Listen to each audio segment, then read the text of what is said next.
Hello, ನಮಸ್ಕಾರ ಸ್ನೇಹಿತರೆ. ಮತ್ತೊಮ್ಮೆ ಚಿರು ಅಕಾಡೆಮಿ ಯೂಟ್ಯೂಬ್ ಚಾನಲ್ಗೆ ಸ್ವಾಗತ. ಇದುವರೆಗೂ ಕೂಡ ನೀವು ನನ್ನ ಚಾನಲನ್ನು ಸಬ್ಸ್ಕ್ರೈಬ್ ಮಾಡಿಲ್ಲ ಅಂದರೆ ಸಬ್ಸ್ಕ್ರೈಬ್ ಮಾಡಿ. ಅದೇ ರೀತಿ ಪಕ್ಕದಲ್ಲಿ ಕಾಣುವಂತಹ ಒಂದು ಬೆಲ್ ಐಕಾನ್ ಸಿಂಬಲ್ ಕಾಣ್ತಾ ಇದೆ, ಅದರ ಮೇಲೆ ಪ್ರೆಸ್ ಮಾಡಿ. ಮುಂದಿನ ದಿನಗಳಲ್ಲಿ ನಾನು ಯಾವುದೇ ಒಂದು ವಿಡಿಯೋ ಅಪ್ಲೋಡ್ ಮಾಡಿದರೂ ಕೂಡ ನಿಮಗೆ ಆ ವಿಡಿಯೋ ಈಸಿಯಾಗಿ ನಿಮ್ಮ ಒಂದು ನೋಟಿಫಿಕೇಶನ್ ಬಾಕ್ಸಲ್ಲಿ ಬರುತ್ತೆ. ನೀವು ಆ ಒಂದು ವಿಡಿಯೋಗಳನ್ನು ನೋಡ್ಬೋದು ಸ್ನೇಹಿತರೆ.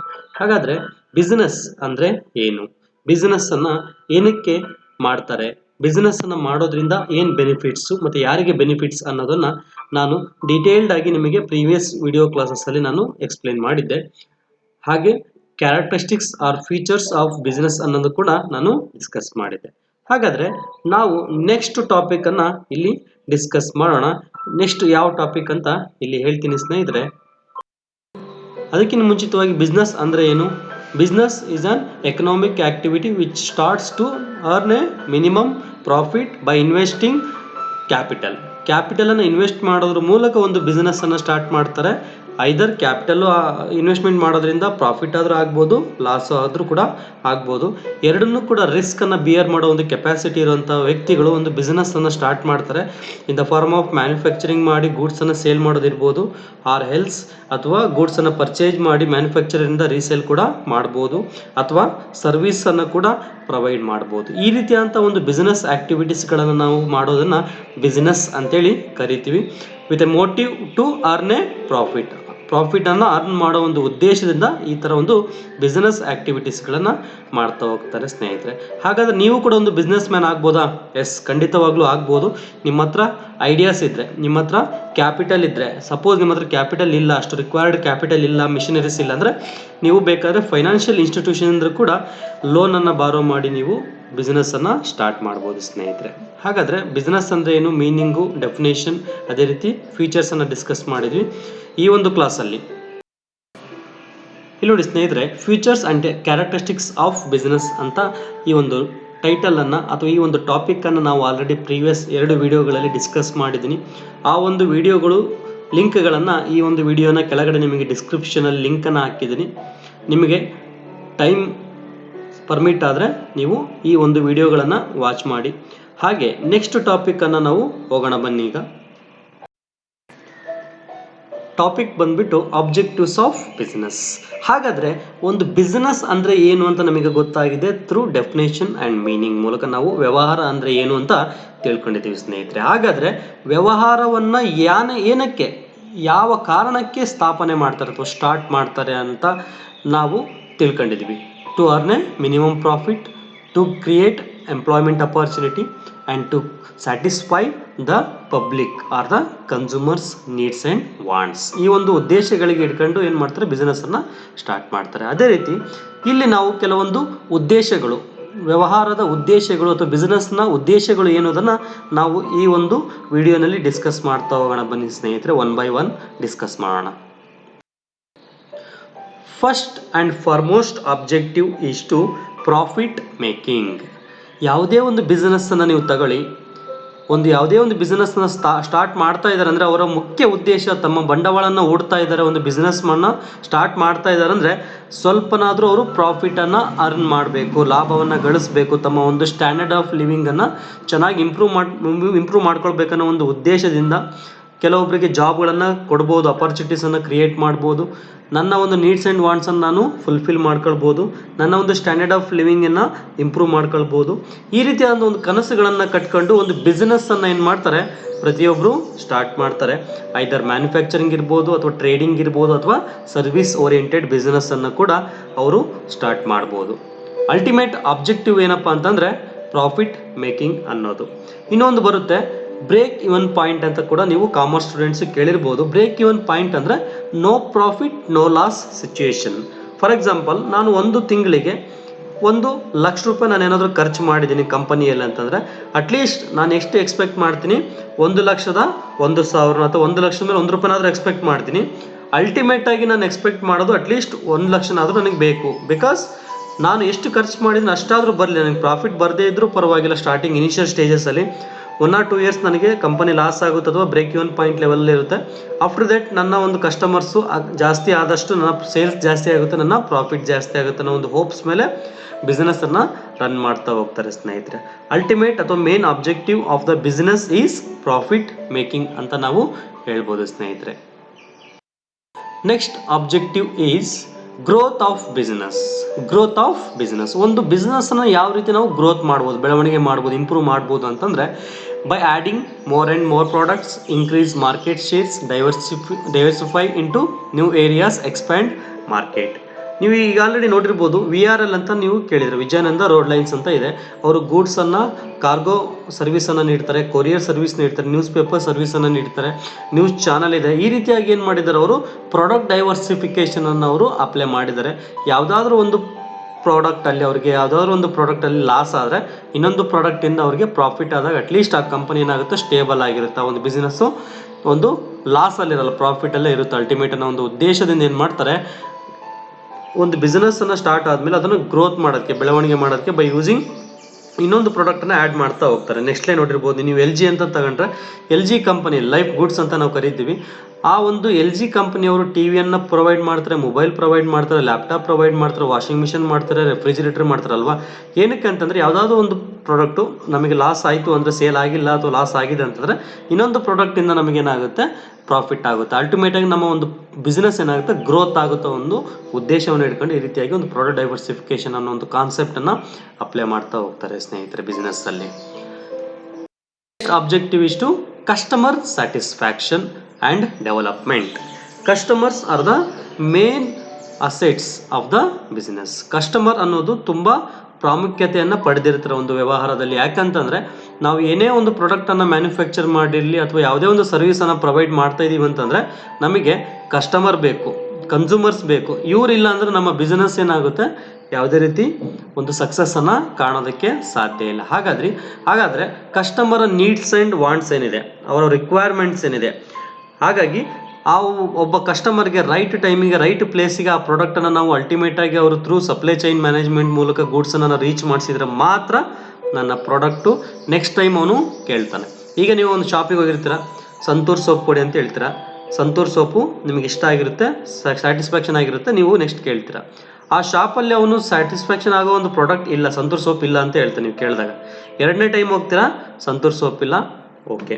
ಮೂರನೇ ಟೈಮ್ ಹೋಗ್ತೀರಾ, ಅವಾಗೂ ಇಲ್ಲ ಅಂದಾಗ ಏನು ಮಾಡ್ತೀರಾ ನೀವು ಬೇರೆ ಪ್ರಾಡಕ್ಟ್, ಲೈಫ್ ಬಾಯ್ ಇರ್ಬೋದು, ಲಕ್ಸ್ ಇರ್ಬೋದು, ಬೇರೆ ಮೆಡಿಮಿಕ್ಸ್ ಇರ್ಬೋದು, ಈ ರೀತಿ ಬೇರೆ ಪ್ರಾಡಕ್ಟಿಗೆ ನೀವು ಶಿಫ್ಟ್ ಆಗ್ತೀರಾ. ಬಿಕಾಸ್ ಆ ಒಬ್ಬ ಮ್ಯಾನುಫ್ಯಾಕ್ಚರರ್ ಅಥವಾ ಆ ಬಿಸ್ನೆಸ್ ಮ್ಯಾನು ನಿಮಗೆ ಬೇಕಾಗಿರುವಂಥ ಪ್ರಾಡಕ್ಟನ್ನು ಅಲ್ಟಿಮೇಟ್ ಕನ್ಸ್ಯೂಮರ್ಸಿಗೆ ರೀಚ್ ಮಾಡಿಸ್ತಾ ಇಲ್ಲ. ಹಾಗಾಗಿ ಏನಾಗುತ್ತೆ, ಇಲ್ಲಿ ಕಸ್ಟಮರ್ ಸ್ಯಾಟಿಸ್ಫ್ಯಾಕ್ಷನ್ ಆದರೂ ಕೂಡ ಅಲ್ಲಿ ಒಂದು ಸಪ್ಲೈ ಚೈನ್ ಮ್ಯಾನೇಜ್ಮೆಂಟು ಪ್ರಾಪರಾಗಿ ವರ್ಕ್ ಆಗ್ತಿಲ್ಲ ಅಂತ ನಮಗೆ ಗೊತ್ತಾಗುತ್ತೆ. ಹಾಗಾಗಿ ರೈಟ್ ಕಸ್ಟಮರ್ ಎಲ್ಲಿದ್ದಾರೆ, ರೈಟ್ ಕನ್ಸ್ಯೂಮರ್, ನಮ್ಮ ಕನ್ಸ್ಯೂಮರ್ ಎಲ್ಲಿದ್ದಾರೆ ಅಂತ ಫಸ್ಟ್ ಅವನು ಐಡೆಂಟಿಫೈ ಮಾಡಬೇಕು. ಅದ್ರ ಪ್ರಕಾರ ಆ ಗೂಡ್ಸ್ ಅವ್ರಿಗೆ ರೀಚ್ ಆಗೋ ರೀತಿಯಾಗಿ ಅವನು ಹೆಲ್ಪ್ ಮಾಡಬೇಕಾಗುತ್ತೆ ಅಥವಾ ಅವನು ಸಪ್ಲೈ ಚೈನ್ ಮ್ಯಾನೇಜ್ಮೆಂಟನ್ನು ಮಾಡಬೇಕಾಗುತ್ತೆ. ಅವರ ಒಂದು ಬೇಡಿಕೆಗಳಿದೆ, ಯಾವ ರೀತಿ ಪ್ರಾಡಕ್ಟ್ ಅವರು ಎಕ್ಸ್ಪೆಕ್ಟ್ ಮಾಡ್ತಾ ಇದ್ದಾರೆ ಅಂಥ ಒಂದು ಪ್ರಾಡಕ್ಟನ್ನು ಅವರು ಮ್ಯಾನುಫ್ಯಾಕ್ಚರ್ ಮಾಡಿ ಕನ್ಸ್ಯೂಮರಿಗೆ ಕೊಟ್ಟರೆ ಮಾತ್ರ ಆ ಪ್ರಾಡಕ್ಟ್ ಏನಾಗುತ್ತೆ, ಸೇಲ್ ಆಗುತ್ತೆ.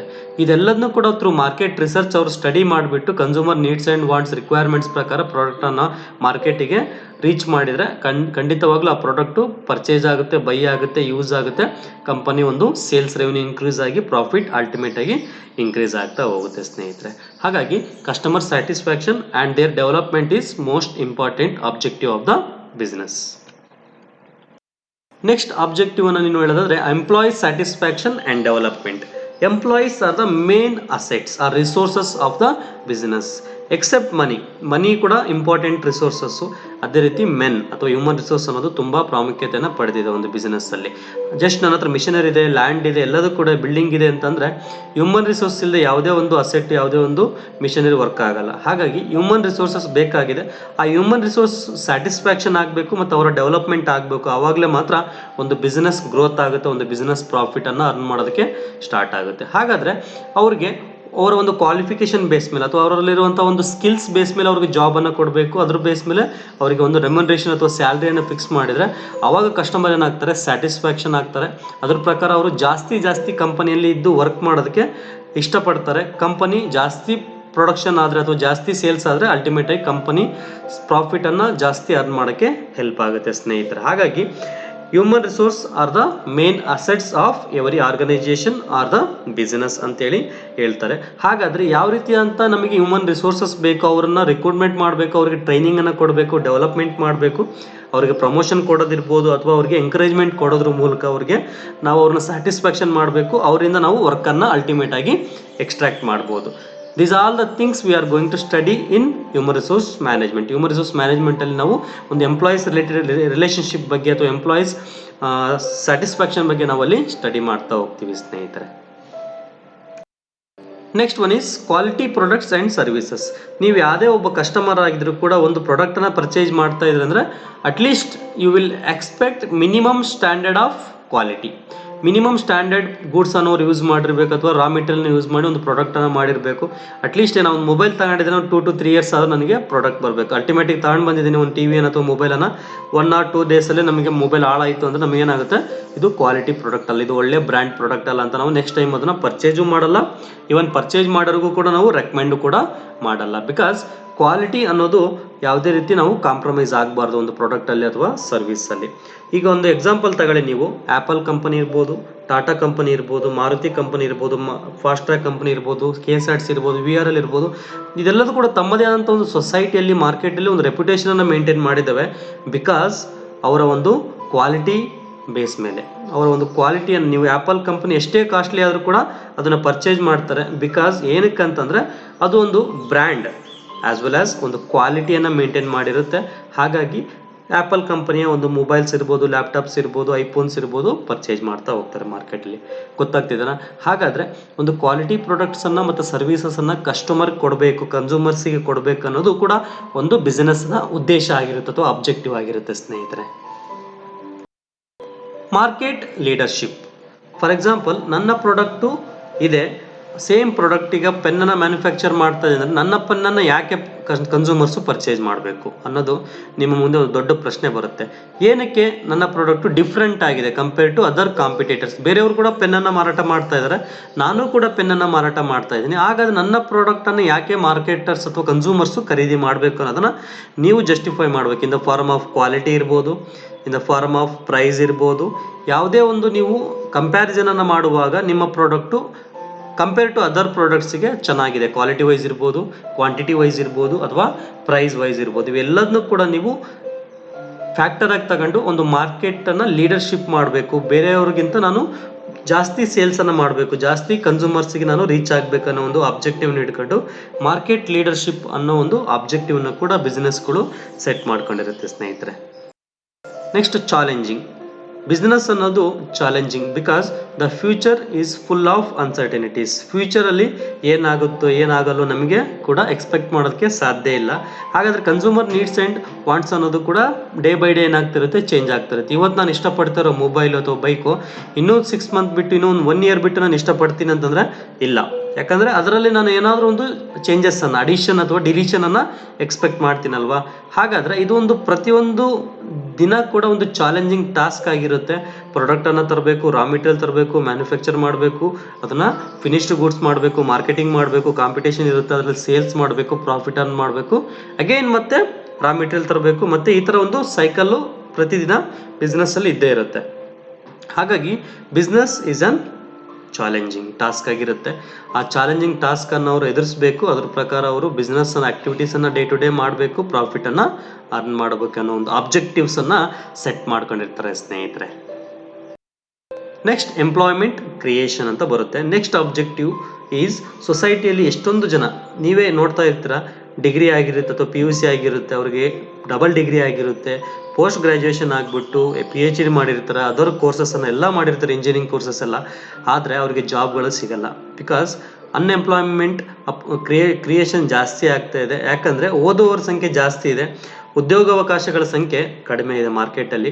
ಹಾಗಾಗಿ ಈ ಥರ ಒಂದು ಬಿಸ್ನೆಸ್ಸನ್ನು ಮಾಡೋದ್ರ ಮೂಲಕ ಅನ್ಎಂಪ್ಲಾಯ್ಡ್ ಯೂತ್ಸಿಗೆ ನಿರುದ್ಯೋಗ ಯುವಕರಿಗೆ ಏನು ಮಾಡ್ಬೋದು, ಕೆಲಸವನ್ನು ನೀಡ್ಬೋದು. ಹಾಗಾದರೆ ಕೆಲಸ ನೀಡಬೇಕು ಅಂದರೆ ಹಾಗೆ ನಿಮ್ಮ ಒಂದು ಡಿಗ್ರಿ ಆಗಿದೆ, ಕ್ವಾಲಿಫಿಕೇಷನ್ ಇದೆ ಅಂತ ತಗೊಳ್ತಾರ? No, never. ಅವ್ರೇನು ಮಾಡ್ತಾರೆ, ಅವ್ರಿಗೆ ಬೇಕಾದಂತಹ ಅವ್ರ ಕಂಪನಿಗೆ ಎಕ್ಸ್ಪೆಕ್ಟ್ ಅಥವಾ ಬೇಕಾದಂತಹ ಕ್ವಾಲಿಟಿ ಇರ್ಬೋದು ಅಥವಾ ಸ್ಕಿಲ್ಸ್ ಇರ್ಬೋದು, ನಾಲೆಡ್ಜನ್ನು ನಿಮ್ಮ ಹತ್ರ ಪರೀಕ್ಷೆ ಮಾಡ್ತಾರೆ.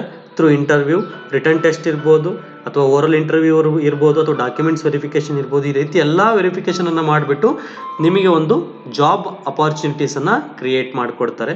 ಹಾಗಾಗಿ ಬಿಸ್ನೆಸ್ಸು ಒಂದು ಎಂಪ್ಲಾಯ್ಮೆಂಟ್ ಕ್ರಿಯೇಷನ್ ಮಾಡೋ ಒಂದು ಅಬ್ಜೆಕ್ಟಿವ್ನ ಇಟ್ಕೊಂಡು ಕೂಡ ಬಿಸ್ನೆಸ್ಸನ್ನು ಸ್ಟಾರ್ಟ್ ಮಾಡ್ತಾರೆ ಸ್ನೇಹಿತರೆ. Next, good corporate citizenship.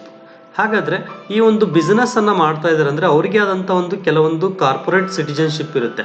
ಅಲ್ಲಿ ಜನರಿಗೆ ಅಥವಾ ಪಬ್ಲಿಕ್ಕಿಗೆ ಒಂದು ಗುಡ್ ಕ್ವಾಲಿಟಿ ಪ್ರಾಡಕ್ಟ್ಸನ್ನು ಇರ್ಬೋದು, ಅಥವಾ ಒಂದು ಎಥಿಕ್ಸನ್ನು ಮೇಂಟೈನ್ ಮಾಡಿಕೊಂಡು ಇರೋಂತಹ ರಿಸೋರ್ಸಸ್, ರಾ ಮೆಟೀರಿಯಲ್ಸ್ ಇರ್ಬೋದು, ವಾಟರ್ ಇರ್ಬೋದು, ಹ್ಯೂಮನ್ ರಿಸೋರ್ಸ್ ಇರ್ಬೋದು, ಮನಿ ಇರ್ಬೋದು, ಮೆಟೀರಿಯಲ್ ಇರ್ಬೋದು, ಇವೆಲ್ಲದನ್ನು ಕೂಡ ಯೂಸ್ ಮಾಡಿಕೊಂಡು ತನ್ನ ಬಿಸ್ನೆಸ್ಸನ್ನು ರನ್ ಮಾಡ್ತಾನೆ.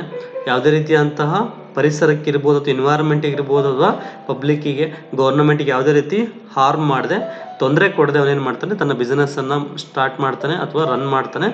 ತನ್ನ ಒಂದು ಜವಾಬ್ದಾರಿಯನ್ನು ಅವನೇನು ಮಾಡ್ತಾನೆ, ನಿರ್ವಹಿಸ್ತಾ ಹೋಗ್ತಾನೆ. ಯಾವ ರೀತಿ ಒಂದು ಸಮಾಜದ ಜವಾಬ್ದಾರಿ ಅಂತಂದರೆ ಒಂದು ಒಳ್ಳೆಯ ಗೂಡ್ಸನ್ನು ಪ್ರೊವೈಡ್ ಮಾಡೋದಿರ್ಬೋದು, ಕ್ವಾಲಿಟಿ ಗೂಡ್ಸನ್ನು ಸರ್ವಿಸ್ ಕೊಟ್ಟು ನೀಡೋದಿರ್ಬೋದು, ಅನ್ಎಂಪ್ಲಾಯ್ಮೆಂಟ್ ಅಪಾರ್ಚುನಿಟೀಸ್ ಅಥವಾ ಎಂಪ್ಲಾಯ್ಮೆಂಟ್ ಅಪಾರ್ಚುನಿಟೀಸನ್ನು ಕ್ರಿಯೇಟ್ ಮಾಡೋದು, ಜಾಬ್ ಇಲ್ಲದವರಿಗೆ ಜಾಬನ್ನು ನೀಡೋದಿರ್ಬೋದು, ಬಂದಿರೋಂಥ ಪ್ರಾಫಿಟಲ್ಲಿ ಸರ್ಕಾರಕ್ಕೆ ತೆರಿಗೆಯನ್ನು, ಟ್ಯಾಕ್ಸನ್ನು ಪ್ರಾಂಪ್ಟಾಗಿ ಕಟ್ಟೋದು.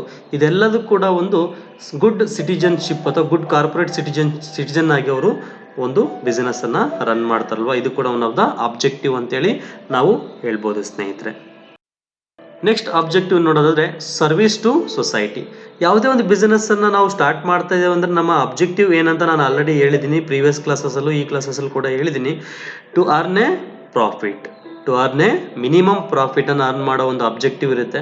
ಹಾಗಾದರೆ ಒಂದು ಕಂಪನಿ ತನ್ನ ಪ್ರಾಫಿಟನ್ನು ಅರ್ನ್ ಮಾಡಿದೆ ಅಂತಂದರೆ ಎಲ್ಲ ಅಮೌಂಟನ್ನು ಅವರು ಪ್ರಾಫಿಟ್ಟಾಗಿ ಅವರೇ ಇಟ್ಕೊಳ್ಳಲ್ಲ. ಅವರೇನು ಮಾಡ್ತಾರೆ, ಕಾರ್ಪೊರೇಟ್ ಸೋಷಿಯಲ್ ರೆಸ್ಪಾನ್ಸಿಬಿಲಿಟಿ ಅಂಡರಲ್ಲಿ ಏನು ಮಾಡ್ತಾರೆ, CSR ಅಂಡರಲ್ಲಿ ಸೊಸೈಟಿಗೆ ಸ್ವಲ್ಪ ಅಮೌಂಟನ್ನು ಅವರು ಏನು ಮಾಡ್ತಾರೆ, ಬಳಕೆ ಮಾಡ್ತಾರೆ. ಫಾರ್ ಎಕ್ಸಾಂಪಲ್, ಈಗ ಅವರಿಗೆ ಒಂದು 10 ಲಕ್ಷ ರೂಪಾಯಿ ಅವ್ರಿಗೆ ಪ್ರಾಫಿಟ್ ಬಂದಿದೆ ಅಂದರೆ ಒಂದು 50,000 ಅಥವಾ 1 ಲಕ್ಷ, ಒಂದು 10% ಅಥವಾ 20% ಅಮೌಂಟನ್ನು ಬಡ ಮಕ್ಕಳಿಗೆ ಸ್ಕಾಲರ್ಶಿಪ್ ಕೊಡೋದಿರ್ಬೋದು, ಅಥವಾ ಬುಕ್ಸನ್ನು ಕೊಡೋದಿರ್ಬೋದು, ಅವ್ರಿಗೆ ಬಟ್ಟೆ ಕೊಡೋದಿರ್ಬೋದು.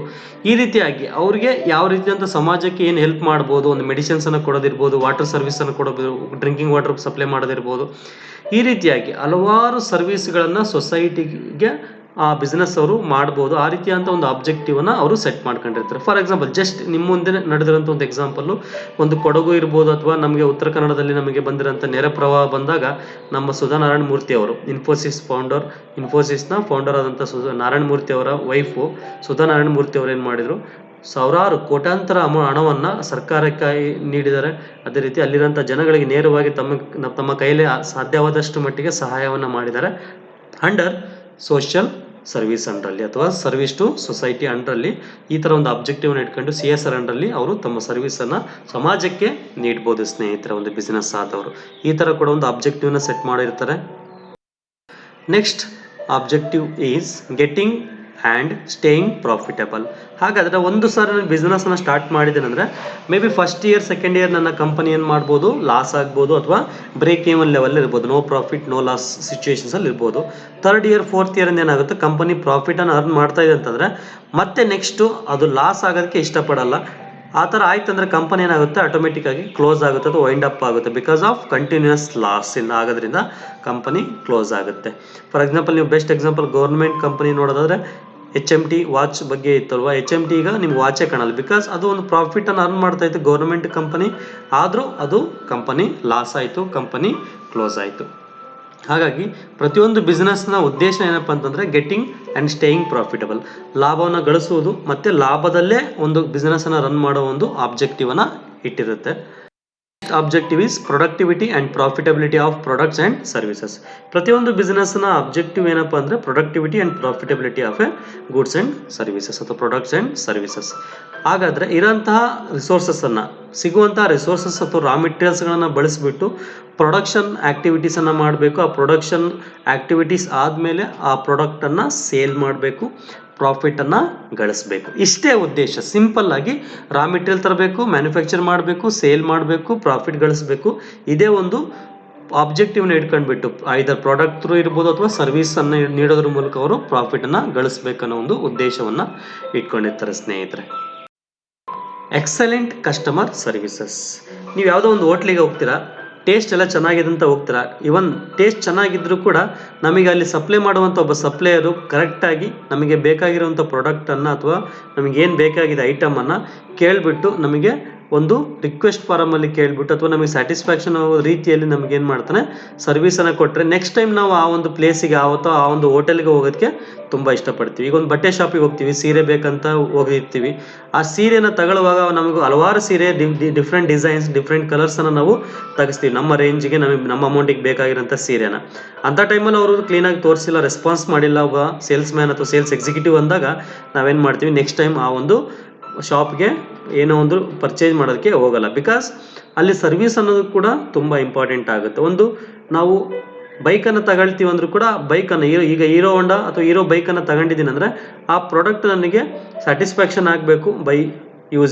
ಯೂಸ್ ಮಾಡ್ತಾ ನನಗಿದ್ರೆ ಸ್ಯಾಟಿಸ್ಫ್ಯಾಕ್ಷನ್ ಆಗಬೇಕು. ಒಂದು ಅದಾದಮೇಲೆ ನನಗೆ ಸರ್ವಿಸಿಗೆ ತಗೊಂಡು ಹೋದಾಗ ಕೂಡ ಅವ್ರು ಕ್ವಾಲಿಟಿ ಸರ್ವಿಸನ್ನು ಕೊಟ್ಟರೆ ಮಾತ್ರ ಅಥವಾ ಎಕ್ಸಲೆಂಟ್ ಸರ್ವಿಸನ್ನು ಕೊಟ್ಟರೆ ಮಾತ್ರ ನಾನು ನೆಕ್ಸ್ಟ್ ಟೈಮ್ ಅಲ್ಲಿ ಸರ್ವಿಸನ್ನು ಮಾಡ್ತೀನಿ, ಆ ಪ್ರಾಡಕ್ಟನ್ನು ಪರ್ಚೇಸ್ ಮಾಡ್ತೀನಿ ಮತ್ತು ಬೇರೆಯವರಿಗೂ ಕೂಡ ಆ ಪ್ರಾಡಕ್ಟನ್ನು ರೆಫರ್ ಮಾಡ್ತೀನಿ. ಇಲ್ಲಪ್ಪ ಈ ಪ್ರಾಡಕ್ಟ್ ಚೆನ್ನಾಗಿದೆ, ಚೆನ್ನಾಗಿ ಬರ್ತಾ ಇದೆ ಮತ್ತು ಇವರ ಒಂದು ಸರ್ವಿಸ್ ಕೂಡ ತುಂಬ ಚೆನ್ನಾಗಿದೆ, ಹಾಗಾಗಿ ಈ ಪ್ರಾಡಕ್ಟನ್ನು ನಾನು ಪ್ರಿಫರ್ ಮಾಡ್ತಾ ಇದ್ದೀನಿ ಅಂತ ಹೇಳ್ತಾರೆ. ಯಾಕೆ ಅಂತಂದರೆ ಕಸ್ಟಮರ್ ಅದರಿಂದ ಪ್ರಾಡಕ್ಟಿಂದ ಸರ್ವಿಸನ್ನು ಇರ್ಬೋದು ಅಥವಾ ಸ್ಯಾಟಿಸ್ಫ್ಯಾಕ್ಷನನ್ನು ಪಡೆದಿರ್ತಾರೆ ಸ್ನೇಹಿತರೆ.